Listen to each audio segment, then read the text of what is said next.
if I'm elected to city council, an issue I'm going to spend a lot of time on. Thank you. Ms. Ferreri, the biggest issues facing the district. Thank you. I just want to mention that, I find it weird that my opponent called it weird that I spoke about his lobbying.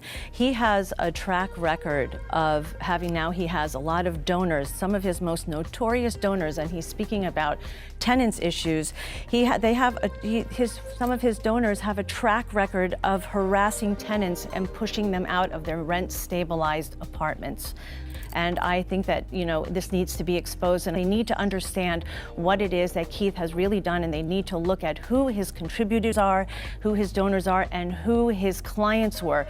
His clients have a tremendous chip in this game, and they stand to really cash in if Keith Powers becomes our next city councilman. It's very easy to look at his record. It's all public record. You can see who his donors are. You will see all the real estate companies and developers that have given thousands and thousands of dollars to his campaign. They all stand to gain by having Keith in office. Now, I would like to talk. I'll come back to you about issues, but Mr. Powers. You asked for 2 or 3 issues that District 4 is looking for. I named 2. We had 3 others. I didn't hear a single one. I don't hear a single issue that I'm happy to talk about them, but I'd I think it's also important that we all hear what it is. Just lastly on that. Sure. Are there other things than putting meetings online that you can do to ensure that donors to your campaign, and this is really a question that everybody should and could answer because you're all running for office, you're all taking donations. How do you ensure that people who've donated to your campaign don't come and say to you, we've seen this with the mayor as a big discussion of the last 3.5 years now. How do you ensure that they don't come to you and say, maybe they don't say it explicitly, but we donated to your campaign, and here's the favors we're looking for. Yeah, every candidate has to answer that question, by the way. Every candidate who's ever run for office has to answer that question. Look, I've spent my entire life working on the behalf of this community. I think it's clear that where my interests lie. So before we get back to issues facing the committee, I'm in the middle. Go ahead. At risk of taking your moderation over. I think there's some holes on both parts here, right? And I'd love to hear Rebecca's idea for the community as well, and I'm sure she's anxious to provide them.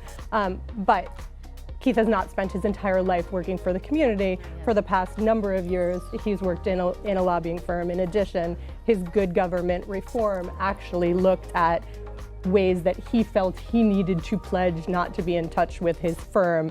As such, he also clearly sees some conflict there himself if he feels like he needs to address that. We're going to spend a few more seconds on this, then we want to get to issues facing the district. So go ahead. One of the things that Keith put in his 22-point plan, for which many of them have already been passed by City Council, it's kind of repetitive, but he said that he wants, if you're coming out of office, you can't work as a lobbyist for 2 years, as sort of a cooling off period.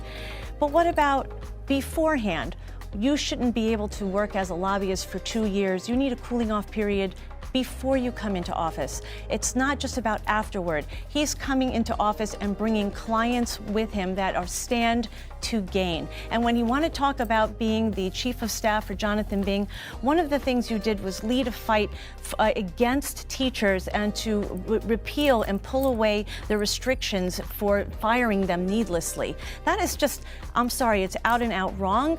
And he can talk about Jonathan Bing all he wants, but talk about his record with Jonathan Bing, and you will find something you're not looking for. And I worry for our voters that they are not getting the full picture. Respond to that. I still haven't heard any ideas that will improve the lives of constituents in the 4th Council District. I didn't can get this talk far about without many ideas. more.